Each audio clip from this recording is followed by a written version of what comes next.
All right, let's do some more problems. We got 2 more problems, try to show different things, and then we're doing homework problems from the book. Well, even problems, but from the book's homework assignment. Well, it doesn't matter. Let's go. First step is to draw pictures and name your variables. I'm going to write these down again for number 3. For number 4, example 4, I'm not going to do this again. But draw a picture and identify variables. That's how we're going to start. So we're looking at a rocket. Rocket's launched so that it's rising vertically. Okay, we don't know where the rocket is yet, so but it's going to be going up. We can kind of draw it.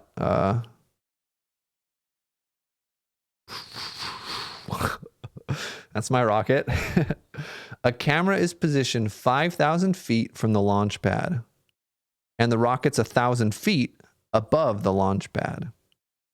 So the rocket is 1,000 feet above the launch pad, and the camera is 5,000 feet away.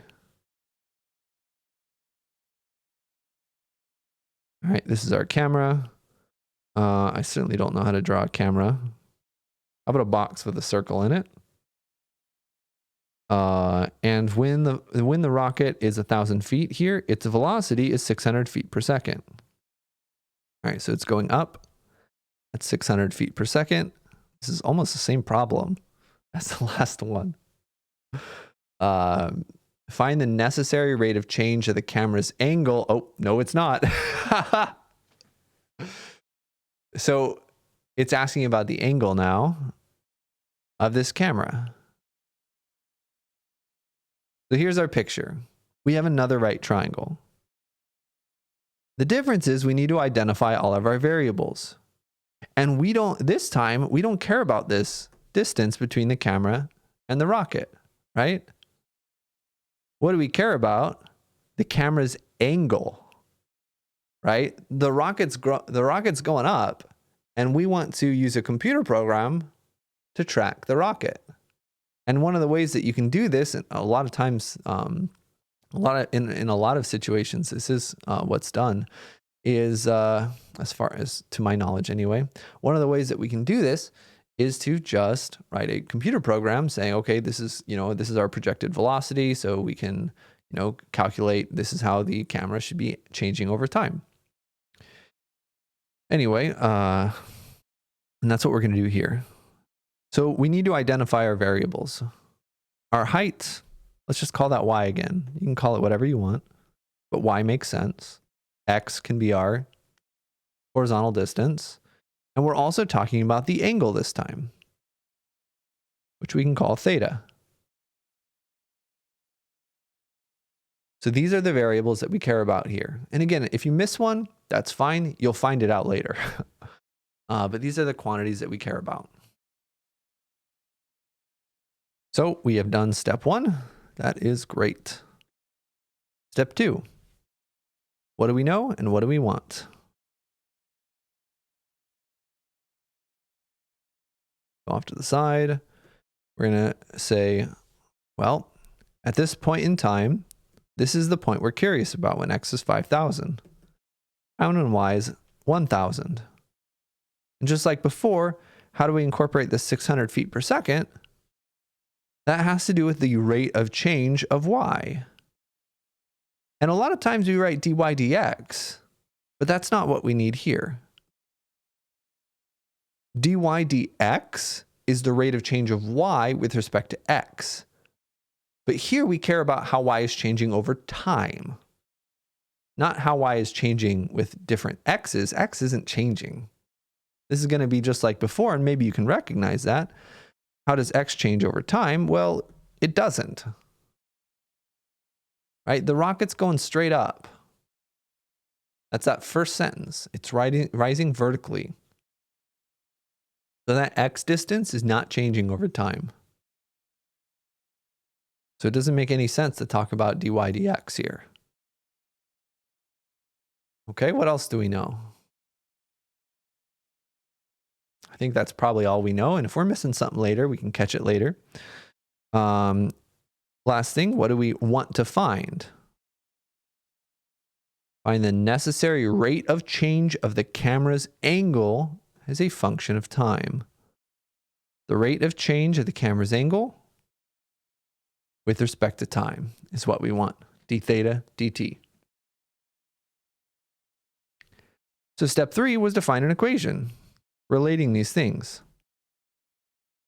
Well, is there an equation that relates the height of a right triangle, the length of a right triangle, and the angle of that triangle? You bet there is. Trigonometry, here we come. So again, there's 2 answers that you can do here, but tangent is what relates the opposite side and the adjacent. So you could say the tangent of theta is the opposite over the adjacent. Or if you wanted to, again, you could write that the tangent of theta, which is a function of time, is equal to the y value, which is a function of time, over the x value, which is a function of time. And again, x is not changing, so it is a constant function here. But you could also write it like this as well. This really shows that these are functions, and we need to use the chain rule. And again, in this case, this is function notation. This is like f of x. This is not saying theta times t, for example. This is not multiplication, even though they look very similar. This is function notation here. You can choose either form. Again, we're going to go with the first form, which is more common, but the second form is also very good. Okay, so that's what we've got here. Now we need to use implicit differentiation so that we can hunt for d theta dt. Another way of solving this problem would be to solve for theta first, and then we don't have to really use that much implicit differentiation, just the chain rule. But I'm going to try to be consistent here. Before is implicit differentiation. We're going to take the derivative of both sides with respect to t. So the derivative of the left-hand side, derivative of tangent, is secant squared. Leave the inside the same and multiply by the derivative of the inside. That's the chain rule. We're taking the derivative of both sides with respect to t. Again, d dt is going to be very common for our choice. Almost all the time, if not all the time in this section. Equals the derivative of the right-hand side, that's going to need the quotient rule. You can go off to the side and use the quotient rule, but by now we've used the quotient rule a lot. I'm not going to.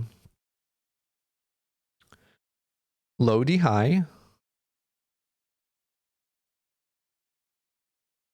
minus high d low,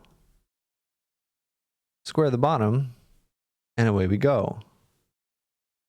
F prime g minus f g prime divided by g squared. What's my mistake here? I took the derivative with respect to x using the product rule. We have the derivative with respect to t. So don't do that. All right, so be very careful when you're doing this. This is dy dt, and this is dx dt. The derivative of x with respect to t is not 1. The derivative of x with respect to x is 1, but the derivative of x with respect to t is dx dt. Maybe it would have been useful to actually go off and do this all. All right, and now we should be able to plug everything in and solve for what we want. Start by plugging in theta. Oh, we didn't find theta. In this previous problem, right, I said if you didn't find z, that's fine. You're going to figure out later that you need it. Well, here it's the same situation, showing you the other side of the coin. We could have found theta. At this moment in time, when the rocket's 1,000 feet in the air, we could have found that theta. We didn't, but we're certainly going to need it now. Specifically, we need secant squared of theta. So if you found that you kind of skipped that step, then you can go off to the side. Say, well, how do we find theta? Well, again, tangent of theta is y over x. And again, we don't plug in until this very last 5th step. plug in and solve. And then what you'll get is theta is the inverse tangent of 1/5.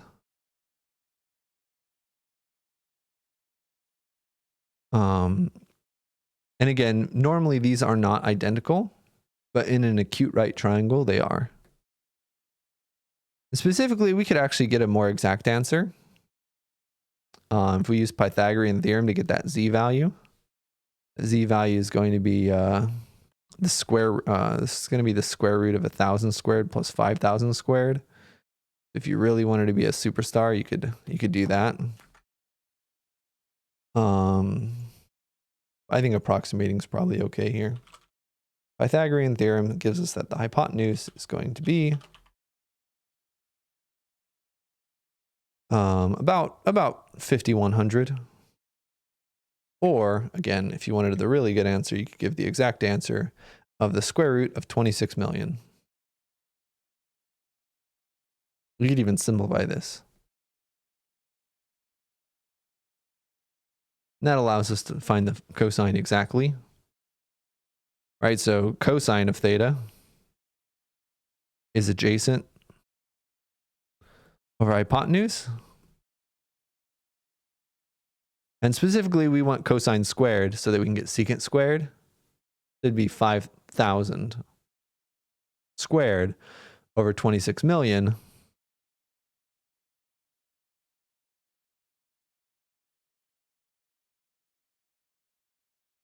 Just square everything. And we're looking at secant squared, which is the reciprocal of that. What's 5,000 squared? All right, so it's 25 million over 26 million right here. And then we're looking at the reciprocal. Okay, so this is 25 over 26. So secant squared is just that reciprocal. Again, these are some extra steps that you can do to get an exact answer, but approximating is fine here. The theta dt, we don't know that, equals x. We know x is 5,000. Times dy dt, we said was 600. Minus y, which is 1,000, times dx dt, which we said was 0, divided by x squared, which is again 5,000. All that's left to solve is multiply both sides by 25 over 26 to get d theta dt by itself. So again, an approximate answer is fine here, but an exact answer, that's 0. So one of the 5,000s will cancel now. You'll have 600 divided by 5,000, which is 6 over 50, which can be simplified, times the reciprocal, 25 over 26, which again becomes something pretty nice. That's just 3 over 26. Would be our exact answer in radians every second.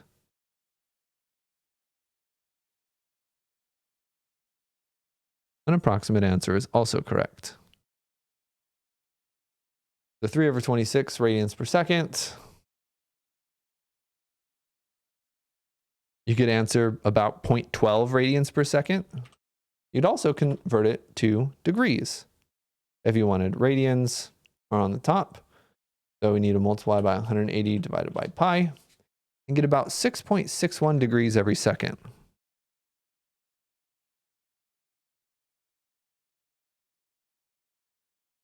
Either one of these answers is very good.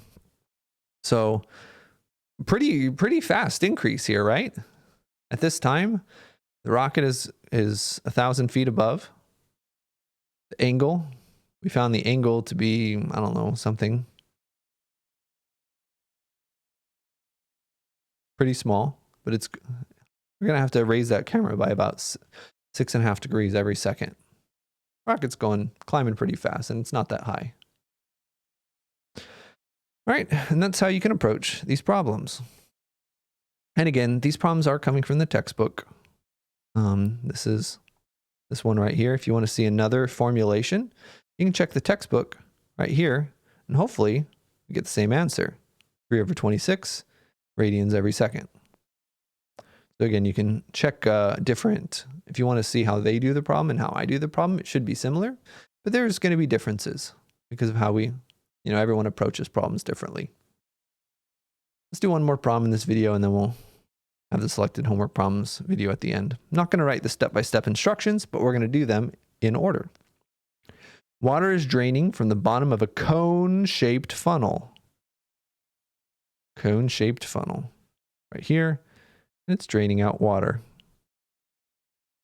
All right. At a rate of 0.03 feet cubed every second. So right off the bat, I'm going to say the volume is changing. I don't know whether it's positive or negative. The cone is losing things, so it should be negative, but we don't know yet whether we're talking about the volume in the cone or the volume elsewhere. We'll assume the cone for now. Negative 0.03 feet cubed every second. And if it turns out that we're actually looking at something else, then we can change this to positive. But right now, the volume of the cone is losing volume because we're losing that water. The height of this funnel is 1 foot. So we're going to draw it on the picture and we're going to name it. The height of the cone is 1 foot. Let's call that height h. So h is equal to 1. The height of the funnel is 2 feet. Wait a minute. The radius is 1 foot. The height of the funnel is 2 feet. So h is 2. And the radius, r, is 1 foot. We're all in the same units. That's good. At what rate is the height of the water in the funnel changing when the height is 1/2 feet? So it's asking, how is the height changing when the height is 1/2 foot, when the height is 6 inches, height of this water? Because technically, right, we're not looking at how big is the cone. Well, I guess we kind of are, but really we're also looking at this moment in time when the water is here. So the height is changing. The height, it starts off being full, but it's dripping out water. So yeah, indeed that change should be negative. The volume of the water in the cone is going down. And yeah, we're dripping out. So this height is changing. The radius is also changing, right? The radius at the top of the cone is big, and the radius gets smaller and smaller as the cone gets lower and lower. Okay, so our first step, we drew the picture. We gave everything a variable. Our second step is what do we know and what do we want to find? We've written down what we know. Oh, specifically, so the height is 1/2 foot. So even though the cone is 2 feet tall, that doesn't really matter to us right here. What we really care about is when we're at a height of 1/2 foot. I'm going to erase this. And that's the problem solving approach. Okay. Write down what we think is what we're talking about. And then we get some more information later on that gives us new context. What does that too mean? Is that too extraneous information? Is that too useless? Or are we going to have to use it later? Let's not worry about it yet.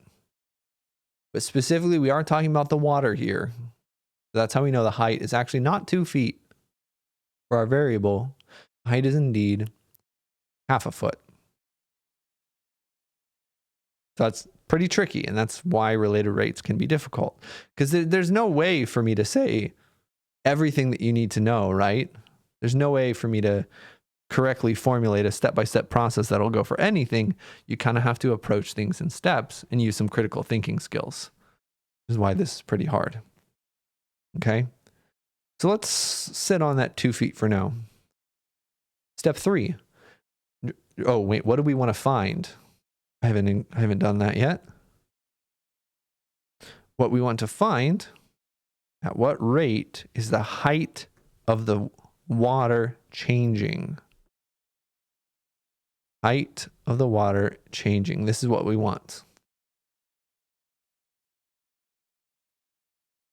And again, if you really want to be really clear, you can even label these.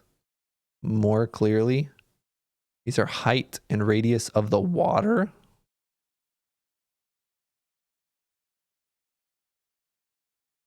Not the cone.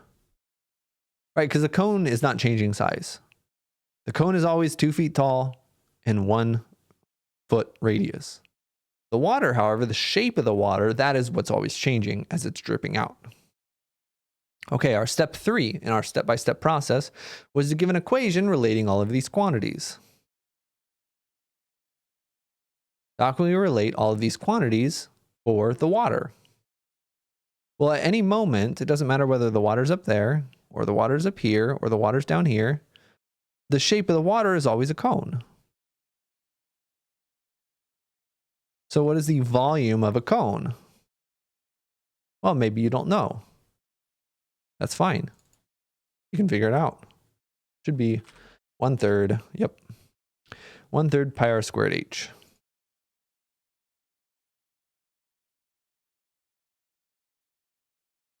Now you have kind of 2 options to go through this problem. There's the easy option that's hard to see, and there's the hard option that's easy to see. So one of the options really does relate the fact that these cones form similar triangles. And we could actually substitute out one of our variables here. And that's the recommended way, but it's hard to see. The other way would just be to approach this problem more straightforwardly. Take the derivative of both sides. We're going to have to use the product rule. And we're going to have to find some other things. All right.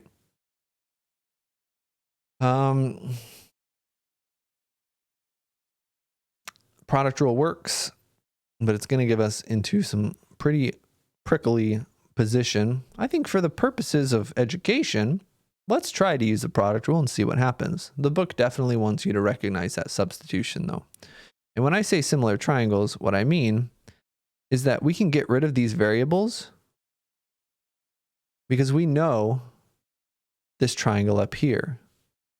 And we know this triangle down here are similar triangles. All right, so since these are similar triangles, we can essentially substitute out one of the variables. Well, let's say we didn't know that. I'm curious what happens. We take the derivative of both sides with respect to t.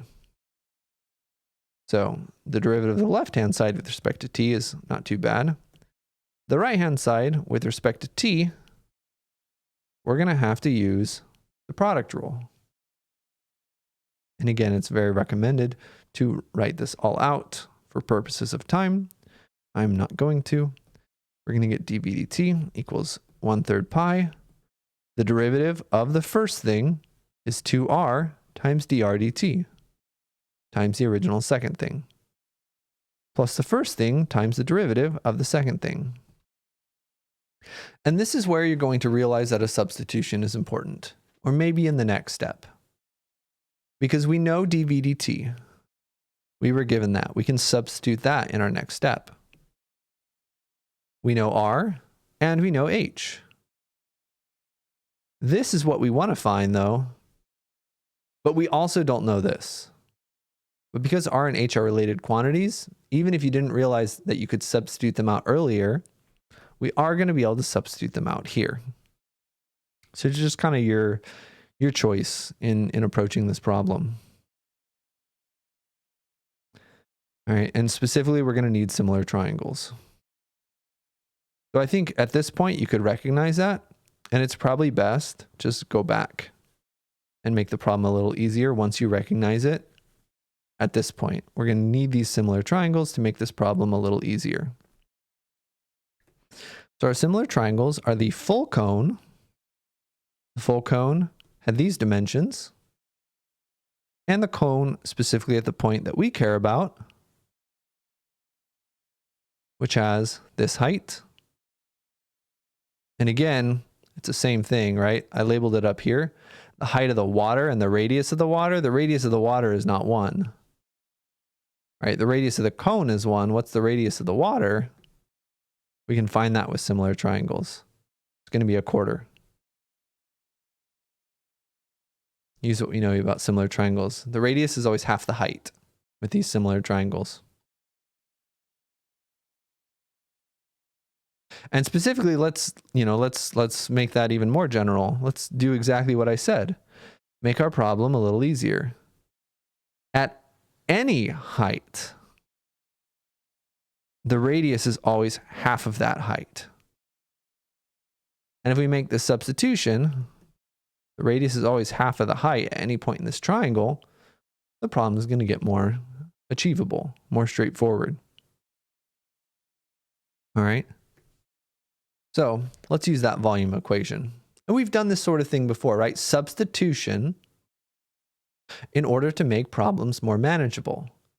That's a very, very common thing in pre-calculus. Maybe you're trying to find the maximum of a function and you substitute out a variable, so now you have a parabola, and now you have a function of a single variable, and we can find the maximum of a parabola. We're going to do that a ton later on in chapter 4 as well, substituting out variables to eliminate one variable and give ourselves an easier function to work with. The radius is always 1/2 of the height. So the volume is 1/3 times pi times the radius, which is 1/2 of the height, squared, and we can simplify this before taking the derivative. 1/3 pi, when we square this, we get 1/4 times h squared. Squaring a monomial squares each part. And now we can just do a little house cleaning. 1/3 times 1/4 is 1/12. There's still a pi, and we have h cubed. So in general, this is the volume of a cone. With the specific dimensions of our cone, this is the volume. Now we'll use implicit differentiation to d dt both sides. I'll show that out.